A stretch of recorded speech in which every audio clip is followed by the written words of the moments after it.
everyone, this is Chandni Dinani welcoming you to Magnet Brains, and as you all know that we were discussing the chapter of the book Honeydew, but we are already done with it, that is Bipin Chaudhary's Lapse of Memory. अब इसी chapter में आपको एक poem given है that is titled as The Last Bargain, written by a very famous person that is Rabindranath Tagore. तो यहाँ पे जैसे कि टाइटल है The Last Bargain. अब बार्गेनिंग क्या है, बार्गेन क्या होता है, तो आई थिंक सभी को पता है, बिकॉज जैसे ही हम अपनी मॉम के साथ कभी मार्केट जाते हैं फॉर दी शॉपिंग और for any grocery shopping, vegetable shopping, तो हमें बहुत अच्छे से पता है कि हमारी मॉम्स के पास एक इनबिल्ट स्किल होती है और वो होती है बहुत ही ब्यूटीफुली बार्गेन करने की स्किल. बार्गेनिंग मतलब जो मोल भाव हम करते हैं, एक सॉर्ट ऑफ हम बोल सकते हैं जो अग्रीमेंट होता है दो पार्टीज के बीच में. वन इज द वन जिसे हम बोल सकते हैं जो अपनी चीजें बेच रहा है, and the second one is who is paying the money. Similarly इसी तरीके से इस पूरी पोएम में हम देखने वाले हैं एक बार्गेन, एक agreement between two parties. That is एक पार्टी जो है वो बार बार चेंज होगी, that would be the employer जो कि जॉब दे रहा है, and second one is this person जो कि एक डेली वेजर है, यानी कि जो रोज डिफरेंट काम करके, जैसे मजदूर होते हैं उनको डेली की इनकम मिलती है, डिफरेंट काम करके उनको डिफरेंट तरीके से the way they get so many projects they would be paid accordingly. Similarly ये जो पर्सन है ये भी अपने लिए एक जॉब ढूंढ रहा है, he wants to be hired, but बहुत सी इनको डील्स मिलती हैं. सॉर्ट ऑफ बार्गेन होने वाला है कि कोई बोलेगा चलो मैं तुम्हें ये दूंगा और उसके बदले तुम मेरे लिए काम करना. बट बहुत सारे बार्गेन्स करने के बाद, बहुत सारे अग्रीमेंट्स को देखने के बाद ये पर्सन जो है वो हाँ करते हैं एक छोटे बच्चे को. अब ऐसा क्या अग्रीमेंट था उसमें, उस बच्चे ने ऐसा क्या बोला इनको कि what would he give him instead in वो we should say in return of the work he would do, या फिर in return of anything that would be asked in this particular poem, वो हमें देखना है. और क्योंकि वो क्या होगा द लास्ट अग्रीमेंट, इसीलिए बोला है the last bargain, and it would be considered as the best deal, best agreement और the best bargain by this person. तो हम जो है वही देखने वाले हैं कि एग्जैक्टली जब इनको ऐसी चीजें मिलती हैं जो किसी को भी मिलेगी तो वो हाँ बोल देगा काम करने के लिए, बट ये डेफिनेटली मना कर देते हैं, and he is interested in something जिसके लिए आई डोंट थिंक कोई भी हाँ बोलेगा कि क्योंकि इनको काम करने के लिए कुछ ऐसा मिलेगा या फिर शायद कुछ नहीं मिलेगा. That we would see in the last stanza. So before we begin with the very first stanza of this poem, definitely we need to go through the introduction of the poet, that is Rabindranath Tagore. फिर एक just simple सी line में हम देखेंगे कि exactly हम क्या पढ़ने वाले हैं, and then we would discuss the before you read part जो कि आपकी बुक में given है. Done? All right. So if we need to go through the introduction of the poet, that is Rabindranath Tagore, who was born on May 7th, 1861 and left the world on August 7th, 1941. तो ये जो है रविंद्रनाथ टैगोर, हमें पता है कि he is a very famous person. ज़्यादातर इनकी जो पोइट्रीज हैं वो बहुत ज़्यादा फेमस हैं, and he was born in Calcutta, India. He was a Bengali poet, writer, composer, philosopher, social reformer and painter.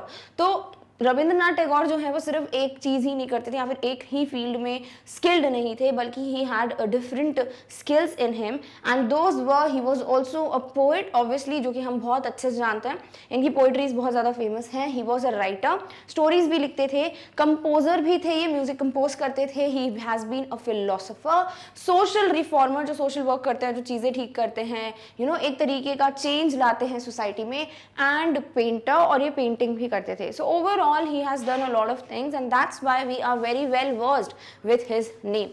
Now what exactly are we going to cover in this particular poem, वो हम देख लेते हैं एक line में. that is The Last Bargain is a poem describing the story of a man who is in search of a job.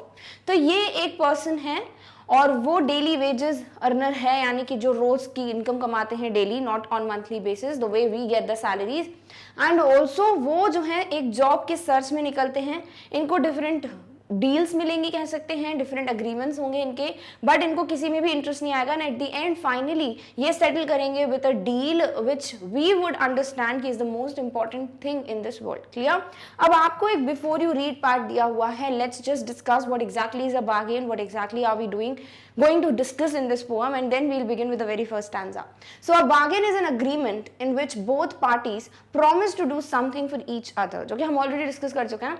जैसे कि जब हमारी मॉम सब्जी लेने जाती हैं तो उनका क्या होता है भाई अग्रीमेंट, कि भैया देखो आपका ना मेरा 5 रुपए में दे दो, 10 रुपए में दे दो, राइट, धनिया फ्री में देना. तो ये सारी चीजें क्या होती है, अग्रीमेंट होती है, जिसमें सामने वाली की भी जो सब्जियां वो भी बिक रही हैं और हमारी मॉम का तो फायदा हो ही रहा है. तो इस तरीके से जो एक अग्रीमेंट होता है कि दोनों पार्टी सेटल करती है एक चीज पे कि हाँ ठीक है आप भी खुश मैं भी खुश, उसे कहते हैं एक बार्गेन, यानी जो मोल भाव होता है उसे हम कहते हैं bargain. Someone is looking for work waiting to be hire. अब यहाँ पे हम ऐसा कुछ शॉपिंग वगैरह की बात नहीं कर रहे हैं, we are going to talk about bargain जो कि रिलेटेड है विद दिस पर्सन्स हायरिंग। तो ये जो पर्सन है वो वेट कर रहे हैं हायर होने के लिए, he wants to work, he wants a job, and that is something जो हम इस पर्टिकुलर पोएम में देखेंगे। He strikes a bargain but thinks it worthless. तो इनको सबसे पहले जब एक अग्रीमेंट मिलता है, एक डील मिलती है कहना चाहिए, तो वो इनको बिल्कुल भी वर्थ की नहीं लगती है। ही थिंक्स कि उसका कोई मतलब नहीं है, कोई यूसेज नहीं है, तो वो पहली डील को जो है मना कर देते हैं। Similarly he tries twice again but does not like either. फिर इनको 2 और डील्स मिलती हैं बट उनको दोनों ही डील्स पसंद नहीं आती, तो इस तरीके से 3 बार वो जो है चीज़ों को मना कर देते हैं। 3 मेजर चीज़ें जिनके पीछे हम सब भागते हैं, अभी हम देखेंगे, वो तीनों चीज़ों के लिए ये मना कर देते हैं। Finally in the last bargain when he is hired for nothing, और जब लास्ट बार्गेन यानी लास्ट इनको डील मिलती है, that time he is not getting anything, कुछ भी नहीं मिलेगा इनको अपने काम करने के बदले में, बट फिर भी ये हाँ कर देते हैं। Whatever he is happy as never before but he is the happiest that time, यानी कि इनको जब ये डील मिलेगी when he will not get anything, that time वो सबसे ज्यादा खुश हैं। तो ऐसा क्या बार्गेन होने वाला है, दैट इज समथिंग जो हम देखेंगे इस पर्टिकुलर पोएम में। Now what is the bargain and why is it the best. अब ये बार्गेन क्या है और क्यों ये सबसे बेस्ट डील थी, सबसे बेस्ट बार्गेन थी, वही हमें यहाँ पर देखना है। डन, ऑलराइट, चलिए बिगिन करते हैं with the very first stanza. Come and hire me, I cried while in the morning, I was walking on the stone-paved road, sword in hand, the king came in his chariot. He held my hand and said, I will hire you with my power. But his power counted for naught, and he went away in his chariot. तो यहाँ पे totally क्या बात हो रही है, सबसे पहले आए हैं यहाँ पर, मतलब कौन है भाई, ये narrator, and he is the one जो कि अपने लिए जॉब ढूंढ रहे हैं।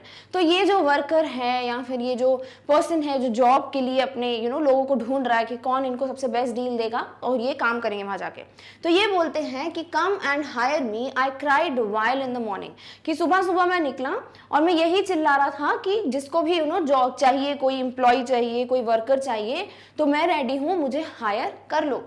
I was walking on the stone paved road, और ये कहाँ वॉक कर रहे हैं कि ऐसे रोड पे जो कि स्टोन, जो गिट्टियों से बना हुआ है, जहाँ पे हर तरफ स्टोन्स ही स्टोन्स हैं, ऐसे रोड पे ये वॉक कर रहे हैं।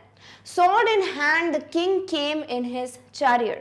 अब एकदम से क्या होता है, एक राजा, एक किंग आते हैं अपने चैरियट में, अपने रथ में। चैरियट क्या होता है, 2 wheeled vehicle drawn by horses. तो एक किंग आते हैं, उनके हाथ में क्या है, सॉर्ड है, एक तलवार है, और वो अपने चैरियट, अपने रथ में आए हैं। He held my hand and said, और वो इस वर्कर का, इस पर्सन का हाथ पकड़ते हैं और उनको बोलते हैं, I will hire you with my power.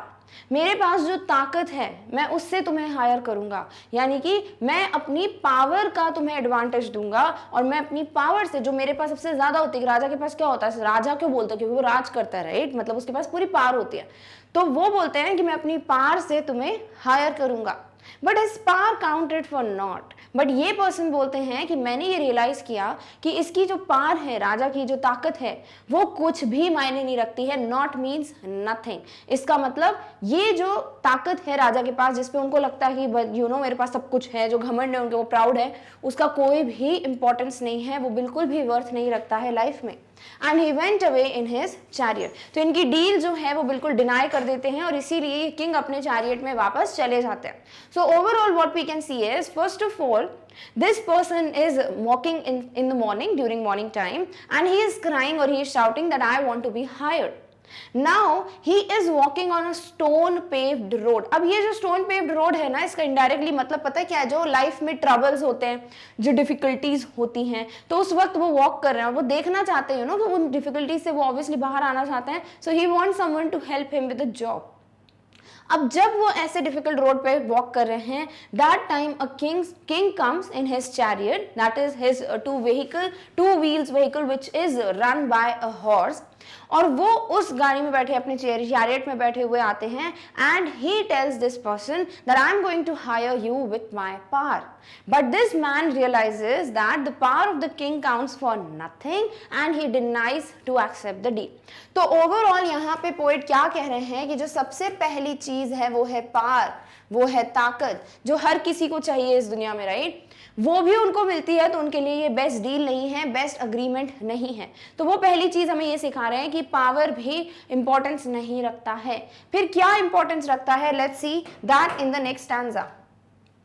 In the heat of the midday, the houses stood with shut doors. I wandered along the crooked lane. An old man came out with his bag of gold.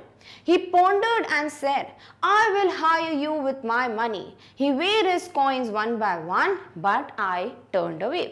तो अब क्या होता है, पहले सुबह के time को उनको राजा मिले थे, किंग मिले थे। अब जब दोपहर का टाइम हो गया है, आफ्टरनून है, बहुत तेज गर्मी है, इन द हीट बोला है of the mid day, the houses stood with the shut doors. तो मे बी बहुत ज़्यादा गर्मी का टाइम है, समर सीजन है, बहुत तेज धूप है, और इस पूरी आफ्टरनून के टाइम पे, धूप के टाइम पे लोग जो है वो बाहर नहीं है बल्कि अपने घरों में है और घर के सारे दरवाजे बंद हैं। और इसी तरीके से ये पर्सन अपनी जॉब के लिए अब घूम रहा है, भटक रहा है, वैंडर्ड यानी वो घूम रहा है along the crooked lane. Crooked का मतलब क्या होता है, something having too many bends. तो जो लेन है, जो गली है, उसमें बहुत ज्यादा उतार चढ़ाव है, यानी प्रॉपर एक प्लेन रोड नहीं है। An old man came out with his bag of gold. और सडनली एक ओल्ड मैन आते हैं और वो उनके हाथ में क्या है, एक बैग है जिसमें फुल गोल्ड कॉइन्स रखे हैं, पूरे सोने के सिक्के भरे हुए हैं उनके बैग में। He pondered and said, pondered यानी थोड़े टाइम के लिए सोच विचार करना। तो ये ओल्ड मैन थोड़ी देर सोचते हैं और फिर बोलते हैं हमारे पर्टिकुलर वर्कर से, I will hire you with my money. मैं तुम्हें पैसों से हायर करूंगा, यानी कि मैं तुम्हें पैसे दूंगा बदले में जो भी तुम काम करोगे। He weighed his coins one by one. और वो अपने एक एक सिक्के को ऐसे वे कर रहे हैं, यानी गिन रहे हैं, यानी कि उनको अपने पैसे पे बहुत ज्यादा घमंड था। But I turned away. But ये वर्कर के लिए पैसे भी इतना इंपॉर्टेंस नहीं रखते, उनको लगता है कि money is also something that is standing for naught, that has no value, no worth in the life. तो वो पैसे के लिए काम नहीं करेंगे, बिकॉज पहले जब राजा ने इनको पार का डील दिया था तो वो अपने पार के अंडर में रखते, अपने ताकत के अंडर में काम कराते।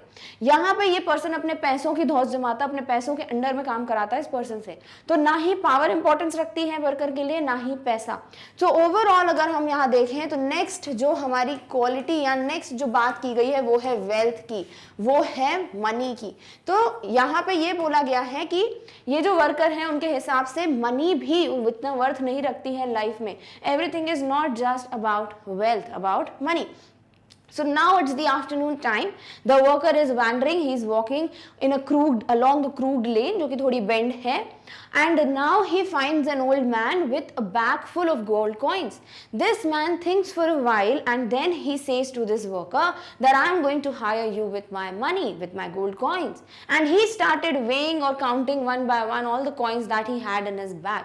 Watching this worker realized that even money is not something that he requires and he denies the deal. It's a big no for him even in this bargain. तो ये particular जो agreement है, ये particular जो bargain है, वो भी अच्छा नहीं लगता है किसको, वर्कर को। Done? All right.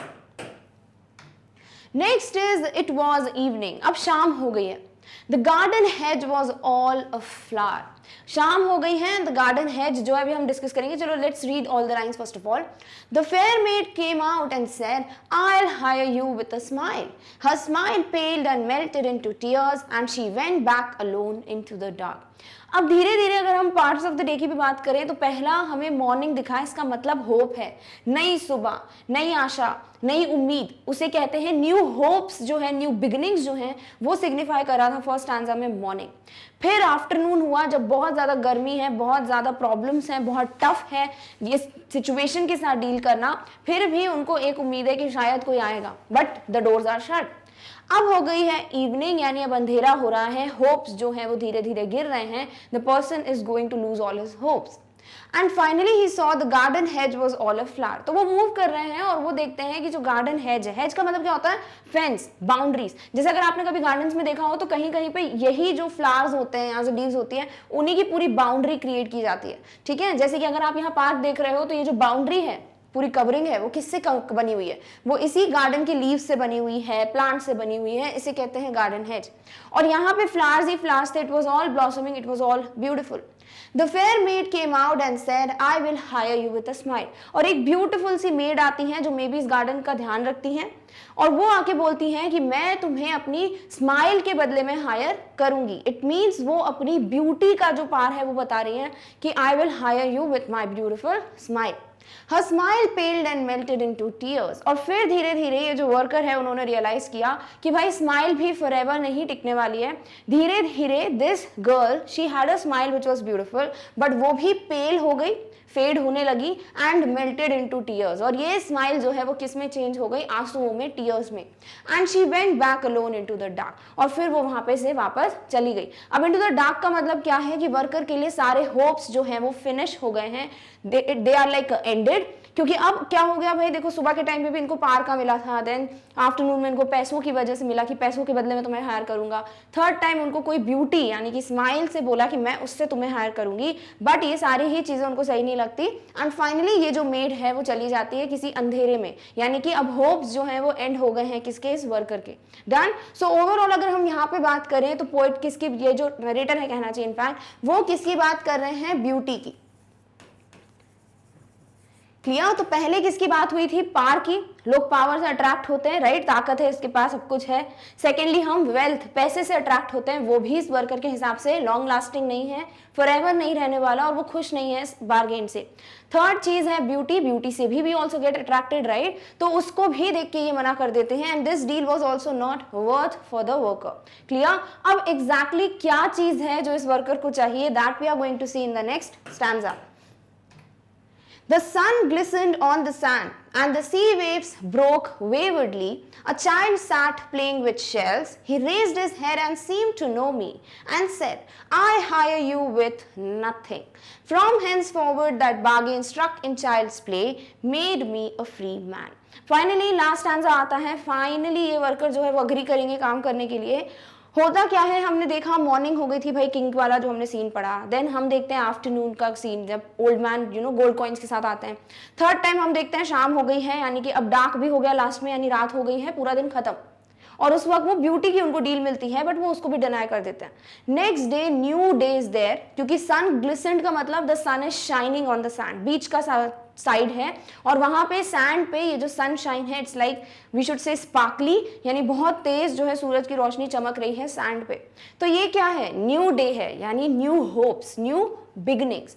And the sea waves broke waywardly. और वो ये देख रहे हैं कि जो सी की वेव्स हैं, जो लहरें हैं, वो वेवर्डली का मतलब क्या होता है, विलफुली, यानी without thinking of the boundaries, अपनी मर्जी से मूव कर रहे हैं. तो ऐसा लग रहा है कि ये वेव्स जो है वो सारी बाउंड्रीज को तोड़ देंगी. A child sat playing with shells. और वहां पर एक बच्चा बैठा हुआ है, और वो किसके साथ खेल रहा है, शेल्स के साथ, जो शंख होते हैं उनके साथ वो खेल रहा है. He raised his hair and seemed to know me and said. और वो एकदम से अपना सर ऊपर करता है और इस वर्कर को देखता है, इस मैन को देखता है, और उनको ऐसा लगता है कि ये बच्चे को, शायद ये बच्चा मुझे जानता है. जिस तरीके से वो बच्चा इनको देखता है, उस एक्सप्रेशन से समझ आता है that the child knew who this man was and said I hire you with nothing. और वो बोलते हैं कि मैं आपको किसी भी चीज के लिए नौकरी दूंगा, यानी कि कुछ भी नहीं दूंगा मैं आपको बदले में, बस आपको मेरे लिए काम करना है, और मैं आपको कुछ भी नहीं दूंगा. यानी कि उनको बिगिनिंग में पार मिलती है, पैसे मिलते हैं, ब्यूटी मिलती है, but he denies everything. But अब जब इस बच्चे ने बोला कि मैं आपको कुछ भी नहीं दूंगा इसके बदले में कि आप जो भी काम करोगे, ये अग्रीमेंट हुआ उनके बीच. And from hence forward, from then on, और उस वक्त से आगे तक, that bargain struck in child's play, वो जो अग्रीमेंट, जो बार्गेन हुआ, जो बच्चे ने खेलते खेलते बोल दिया, made me a free man, और मैं बन गया एक फ्री मैन. यानी कि ओवरऑल यहाँ पे किसकी बात हो रही है, फ्रीडम की. कि अगर ये पार के लिए काम करते तो भी किसी के अंडर काम करते, वो अपने पार का यूज करके किंग जो है इनको जो कराना चाहते थे करा सकते थे, तो ये फ्री नहीं होते, राइट. सेकेंडली वेल्थ देते भाई, वो ओल्ड मैन जो इतना पैसे देता, अपना गोल्ड कॉइन्स देता, तो भी ये फ्री नहीं होते.